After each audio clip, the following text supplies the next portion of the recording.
Dayanand online classes में आपका एक बार फिर स्वागत है। तो आज हम कक्षा 10 का जो अध्याय 9 है निर्देशांक ज्योमेट्री उसके बारे में पढ़ेंगे। उससे पहले वाली क्लास में हमने 8 चैप्टर को पूरा कर लिया है, तो आज हम इस निर्देशांक ज्योमेट्री को पढ़ेंगे। तो इसमें क्या है, निर्देशांक ज्योमेट्री पढ़ने से पहले सबसे पहले आपको आने चाहिए कार्तीय निर्देशांक। कार्तीय निर्देशांक, अब मैं आपको देता हूँ निर्देशांक। निर्देशांक मतलब निर्देश देने वाले अंक जो निर्देशांक होते हैं, और निर्देशांक हम क्या लिखते हैं, x, y। हमेशा ध्यान रखना, निर्देशांक को लिखते समय पहला निर्देशांक x का आता है, दूसरा किसका आता है, y का, और दोनों को छोटे कोष्टक में लिखा जाता है और बीच में कोमा का चिन्ह आता है। ये होते हैं निर्देशांक। अब कार्तीय निर्देशांक क्या होते हैं कि जैसे हमारा समतल है, इस समतल को हम क्या कर सकते हैं, 4 बराबर भागों में बांट सकते हैं। और 4 बराबर भागों में बांटने के लिए आपको पास 2 रेखाएं चाहिए। एक तो x डैश और दूसरी y डैश, 2 रेखाएं चाहिए। जिसमें से जो ये x डैश रेखा होगी इसे हम क्षैतिज रेखा कहेंगे। क्या कहेंगे, क्षैतिज रेखा। और जो y डैश होगी उसे हम कहेंगे ऊर्ध्वाधर रेखा।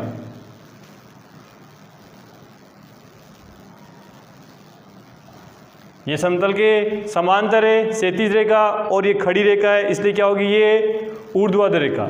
अब दूसरा ध्यान रखना आपको कि जो x निर्देशांक है, इस x निर्देशांक को भुज बोलते हैं। क्या कहते हैं, भुज। और जो y निर्देशांक है उसे हम लिखते हैं कोटि। y निर्देशांक को लिखा जाता है कोटि। x निर्देशांक क्या लिखते हैं, भुज, y निर्देशांक को कोटि। और इस प्रकार x डैश को कहते हैं क्षैतिज रेखा, या लिख सकते हो x, और इसको yx या ऊर्ध्वाधर रेखा। और x निर्देशांक का हम दूसरा नाम जानते हैं भुज, और y का कोटि। निर्देशांक ज्योमेट्री के अंदर हम पढ़ेंगे तो देखो, ये 2 क्षैतिज और ऊर्ध्वाधर रेखाएं, ये क्या करती है, समतल को 4 बराबर भागों में बांटती है। अब इधर की जो संख्या होती है वो हम प्लस में लिखते हैं। इधर जो मान आता है वो प्लस में आता है, और यहाँ जो मान आता है वो किस में आता है, माइनस में। ऐसा ही यहाँ ये y इधर किसका होगा, प्लस का, ये माइनस का। जहाँ ये दोनों रेखाएं एक दूसरे को प्रतिच्छेद करती है, उस बिंदु को हम कहते हैं ओरिजिन्स, मूल बिंदु। कहते हैं मूल बिंदु। और मूल बिंदु के निर्देशांक यदि आपको पूछ ले तो क्या होते हैं, 0,0। यदि आपको किसी ने पूछ लिया कि मूल बिंदु के निर्देशांक क्या होते हैं, तो आप लिखोगे मूल बिंदु के निर्देशांक, तो वो लिखने 0,0 ब्रैकेट। तो ये मूल बिंदु के निर्देशांक होते हैं। अब जो इस चतुर्थांश, अब मैं एक आपको चीज़ बता रहा हूँ, चतुर्थांश ये क्या है कि x व yx समतल को 4 बराबर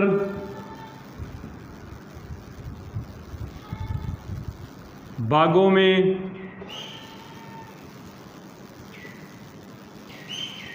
विभाजित करती है। 4 बराबर भागों में विभाजित करती है। प्रत्येक भाग को, जो प्रत्येक भाग होगा उसे हम चतुर्थांश कहेंगे। चतुर्थांश मतलब इसका चौथांश। तो चतुर्थांश के लिए देखो, ये पहला चतुर्थांश है, इधर ये दूसरा चतुर्थांश, ये तीसरा, और ये चौथा चतुर्थांश। पहले चतुर्थांश के अंदर जो भी निर्देशांक आएंगे उसमें देखो x का मान किस में आएगा, प्लस में, और y का भी किस में आएगा, प्लस में। क्योंकि मैंने कहा था पहला निर्देशांक लिखते हैं x का, दूसरा किसका लिखते हैं, y का। तो पहले चतुर्थांश की जो भी कोई बिंदु आएगा निर्देशांक, वो दोनों प्लस में होंगे। इस प्रकार जो दूसरा बिंदु है उसका देखो y क्या होगा, y कोऑर्डिनेट क्या होगा, माइनस, और x किसका होगा, प्लस का। x होगा माइनस का और y किसका होगा, प्लस का। तो ये क्या हो गया, माइनस कोमा प्लस। तीसरे वाले में देखो x किसका है, तो x किसका है, माइनस का। y किसका आ रहा है, माइनस का। तो तीसरे वाले में क्या आएगा, माइनस कोमा माइनस। इसी प्रकार जब आप चौथे चतुर्थांश में जाओगे तो पहले x का मान बोलो, तो x का मान प्लस फिर किसका बोलना है, y का, तो y किसका है, माइनस। तो इस प्रकार इसमें जो भी आएगा वो मान किसका आएगा, प्लस कोमा माइनस। तो जैसे एग्जाम्पल के तौर पे आपको जैसे पूछ लिया जाए कि आप बताओ -3,4 ये बिंदु कौन से चतुर्थांश में होगा। आपको पूछ लिया ये बिंदु कौन से चतुर्थांश में होगा, तो आप देखो ये पहला वाला मान x किस में आ रहा है, माइनस में, y किस में आ रहा है, प्लस में। तो माइनस प्लस देखो कहाँ है, ये रहा माइनस प्लस। तो आप इसको कहोगे ये जो मान आएगा वो दूसरे चतुर्थांश में आएगा। किस चतुर्थांश में आएगा, दूसरे चतुर्थांश। इस प्रकार आपको कोई बिंदु दे, जैसे ये दे दिया आपको -7,3, आपको पूछ लिया कौन से चतुर्थांश में, तो आप देखोगे कि x का मान भी माइनस, y का भी माइनस, अर्थात दोनों में माइनस। तो माइनस कोमा माइनस किस में आ रहा है, ये तीसरे वाले में। तो आप कहोगे ये जो बिंदु है वो तीसरे चतुर्थांश में स्थित होगा। तो इस प्रकार आप चतुर्थांश निकाल सकते हो। हमारे पास 4 चतुर्थांश होते हैं, पहला, दूसरा, तीसरा और चौथा। अब आपको आगे देखना है कि जैसे कोई भी बिंदु है, जैसे मैंने यहाँ बिंदु ले लिया P, और इस बिंदु का P का मान है मेरे पास x, y। बिंदु ले लिया P x, y। अब मैं आपसे पूछ लूं कि इस बिंदु P की x अक्ष से दूरी याद करो, x अक्ष ये, तो इससे ये दूरी बतानी है कितनी होगी। तो आपको मालूम है ये दूरी आप यहाँ देखोगे कि यहाँ लिखा हुआ है जैसे y और यहाँ क्या लिखा हुआ है x। तो इसीलिए देखो यहाँ क्या आ रहा है, x, y। तो ये दूरी कितनी होगी, ये दूरी किसके बराबर होगी, इसके बराबर होगी। तो कितनी दूरी होगी, ये y। तो यदि आपको पूछ लिया जाए किसी बिंदु की x अक्ष से लंबवत दूरी, x अक्ष से लंबवत दूरी पूछ ले आपको, तो x अक्ष से लंबवत दूरी पूछ ले, तो x अक्ष से लंबवत दूरी क्या लिखोगे, y निर्देशांक। क्या लिखोगे, y निर्देशांक का जो मान रहेगा वो x अक्ष से लंबवत दूरी आएगी। इसी प्रकार यदि आपसे पूछ ले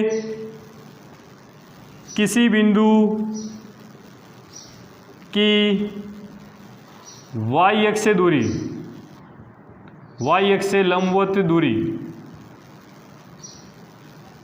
y अक्ष से लंबवत दूरी, जैसे ये बिंदु है ये, इसकी y अक्ष पूछी, y अक्ष ये ना, तो इससे ये दूरी पूछी थी, ये दूरी किसके इक्वल होगी, इधर वाले मान की। तो ये यहाँ से कितनी है, तो यहाँ से कितना मान है, x। तो ये दूरी कितनी होगी, x।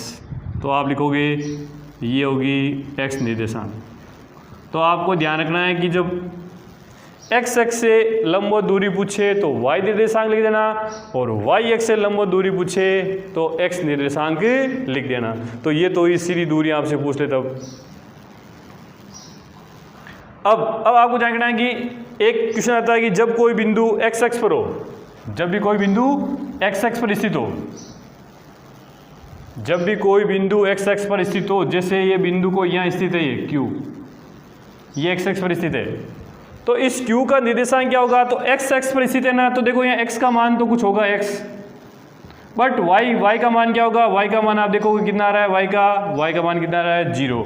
तो इस प्रकार आपको जानना है जब कोई बिंदु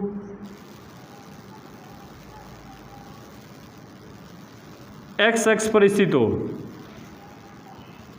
x अक्ष पर स्थित हो, तो x अक्ष पर स्थित हो तो क्या होगा, y बराबर 0। कि जब भी कोई बिंदु x अक्ष पर स्थित है तो उसका y निर्देशांक 0 होगा। यहाँ कोई बिंदु है तो उसका x तो x लिखना है और y क्या लिखना है, 0। इसी प्रकार उसका ये देख लो उल्टा, कि जब कोई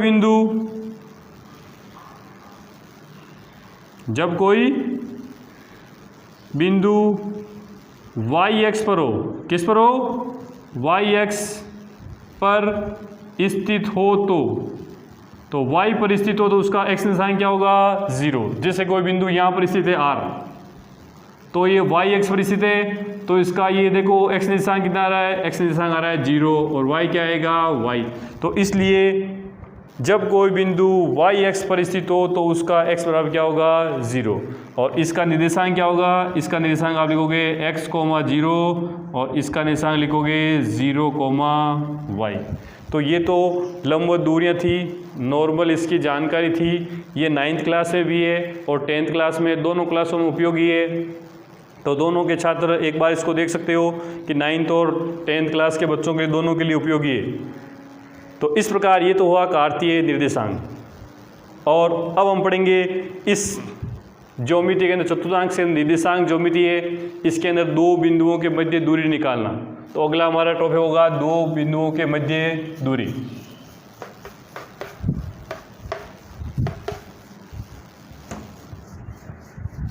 ये जो प्रश्नावली 9 है वो बोर्ड की दृष्टि से 6 अंक की है।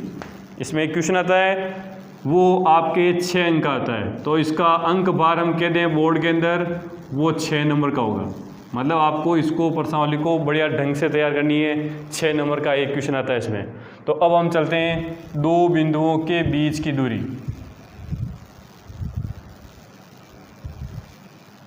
दो बिंदुओं के बीच की दूरी, दो बिंदुओं के बीच की दूरी का अध्ययन करेंगे कि जैसे ये हमारे पास निर्देशांक ज्योमिति आपके पास ये x, ये x डैश, या मैंने लिया y, ये y डैश और ये मूल बिंदु O। जैसे मेरे पास एक बिंदु यहाँ पर P है जिसको मैंने डिनोटेट कर दिया x, y, जिसको मैंने लिख दिया x1, y1, और एक ये बिंदु मैंने यहाँ ले लिया Q जिसको मैंने लिख दिया x2, y2। मेरे को इन दोनों के मध्य की दूरी चाहिए कि आपको इन दोनों के मध्य की दूरी निकालनी है, PQ की दूरी। तो इसलिए आप पढ़ोगे दो बिंदुओं के बीच की दूरी, बिंदु P व Q के मध्य की दूरी निकालनी है। तो आप देखोगे कि जो बिंदु P होगा उस P का यहाँ मान कितना होगा, तो ये कौन सा मान है, ये x है, तो इसका x निशान क्या है यहाँ पर x1। इसी प्रकार ये बिंदु Q है, इस Q का यहाँ मान कितना होगा यहाँ पर x का x2। अब ऐसे ही यहाँ पर, तो आप यहाँ से नोट कर सकते हो कि यहाँ पर जो y निशान होगा, y का मान क्या होगा यहाँ पर y2 और यहाँ क्या होगा y1। मतलब ये यहाँ से यहाँ दूरी कितनी है y1 है, और ये यहाँ से यहाँ तक दूरी कितनी है y2 है। ये यहाँ से यहाँ दूरी कितनी है x1 है, और यहाँ से यहाँ तक दूरी कितनी है x2। तो अब आप देखो आपको इन दोनों बिंदुओं के बीच की दूरी निकालनी है। तो आपको मैंने सूत्र उत्पन्न करना सिखा रहा हूँ, दो बिंदुओं के बीच की दूरी का सूत्र उत्पन्न।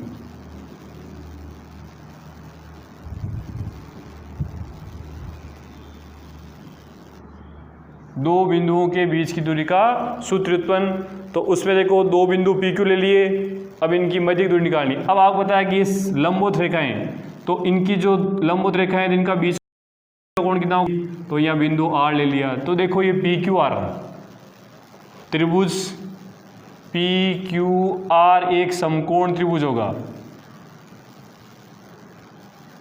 है कि समकोण त्रिभुज होगा। क्या होगा समकोण त्रिभुज। तो समकोण त्रिभुज में क्या होता है कि इस कर्ण के 90 डिग्री के सामने वाली भुजा क्या होती है कर्ण। तो हम इसमें पाइथागोरस फॉर्मूला लेते हैं, कर्ण स्क्वायर बराबर आधार स्क्वायर प्लस लंब स्क्वायर। तो कर्ण तो इसमें आ रहा है PQ, तो PQ का स्क्वायर, आधार इसमें आ रहा है PR का स्क्वायर, और लंब इसमें आ रहा है QR का स्क्वायर। तो PQ तो आपको याद करनी है दो बिंदुओं के बीच की दूरी। अब आप यहाँ देखो PR की वैल्यू क्या निकालोगे, यहाँ से यहाँ तक कितना है ये पूरा x2, और यहाँ से यहाँ कितना है x1। तो ये जो बीच वाली दूरी बचेगी वो क्या बचेगी x2 - x1, क्योंकि यहाँ x2 है यहाँ x1, तो ये दूरी बचेगी x2 - x1। ऐसे आपको ये QR निकालना है, तो यहाँ से यहाँ तक कितना है y2 और यहाँ पर कितना है y1, तो ये बीच में डिफरेंस कितना बचेगा y2 माइनस y1। तो आप यहाँ लिखोगे PR आपके पास कितना आ गया x2 माइनस x1 और ऊपर होल स्क्वायर। ये QR कितना आ गया, यहाँ से यहाँ y2 और यहाँ से यहाँ y1, तो डिफरेंस कितना रहेगा ये y2 माइनस y1 ऊपर लगा दो होल स्क्वायर, तो ये PQ आ गया। अब आपको ओनली फॉर PQ निकालना है, तो PQ ये स्क्वायर है, सामने जाएगा अंडररूट में जाएगा, तो आप इसको लिखोगे under root x2 minus x1 whole square y2 minus y1 whole square. ये आ गया दो बिंदुओं के बीच की दूरी का सूत्र। तो इस प्रकार आप दो बिंदुओं के बीच की दूरी के मध्य सूत्र निकाल सकते हैं। तो ये हो गया सूत्र उत्पन्न दो बिंदुओं के बीच की दूरी। अब आपको एक जानकारी दूं, यदि आपको कह दिया जाए कि किसी बिंदु P x, y की मूल बिंदु से दूरी ज्ञात करो। किसे? मूल बिंदु से दूरी ज्ञात कीजिए। तो मूल बिंदु से दूरी ज्ञात करनी है, तब आप उसमें क्या करोगे PO, मूल बिंदु को हम क्या लिखते हैं O, और मूल बिंदु से क्या होता है 0,0। तो उस समय हमारे पास क्या होगा x माइनस 0 y माइनस 0 और ऊपर होल स्क्वायर, तो क्या रह जाएगा यहाँ पर X square plus Y square. तो उस समय आप सीधा ही सूत्र लिख सकते हो, मूल बिंदु से किसी बिंदु की दूरी निकालनी है तब आएगा X square plus Y square और ऊपर अंडररूट निकालना है, under root X square plus Y square. तो इस प्रकार ये तो हुआ दो बिंदुओं के बीच की दूरी सूत्र निकालना, सूत्र उत्पन्न करना। अब हम इसे संबंधित कुछ क्वेश्चन लेते हैं और उनको सरल करते हैं। आप ये फॉर्मूला याद कर लेना दो बिंदुओं के मध्य की दूरी का।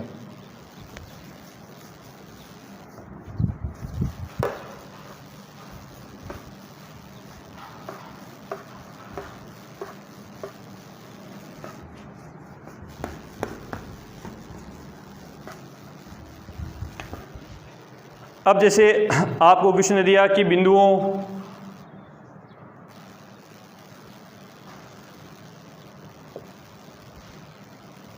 दो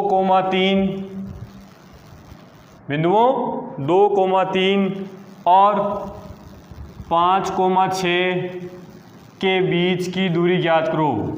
बीच की दूरी ज्ञात कीजिए। इनके बीच की दूरी ज्ञात करनी है, दो बिंदु आपके पास है, इनके बीच की दूरी ज्ञात करनी है। तो आप जब सरल करोगे तो आपको देखोगे आपको पहला बिंदु दे रखा है, हाँ, तो x1, y1 क्या है 2,3, तो x2, y2 वो क्या होगा 5,6। तो अब आपको दो बिंदुओं के बीच दूरी निकालनी है, तो आप लिखोगे दो बिंदुओं के मध्य दूरी, दो बिंदुओं के मध्य दूरी सूत्र क्या होगा, तो दो बिंदुओं के मध्य की दूरी सूत्र होगा x2 minus x1 whole square y2 minus y1 whole square. x2 कितना है देखो देखें 5 और x1 कितना है 2, y2 कितना है 6 और y1 कितना है 3। तो 5 माइनस 2 3 का स्क्वायर, 6 माइनस 3 3 का स्क्वायर, तो 3 का स्क्वायर 9, इधर भी 3 का स्क्वायर 9, 9 और 9 कितने हो गए 18। 18 को आप लिख सकते हो 9 इंटू 2, तो 9 का अंडरूट क्या आएगा 3, तो 3 अंडरूट 2 और पीछे क्या लिखनी है इकाई। तो इस प्रकार ये दूरी प्राप्त हो जाएगी, दो बिंदुओं की दूरी 3 अंडरूट 2 इकाई। धन्यवाद।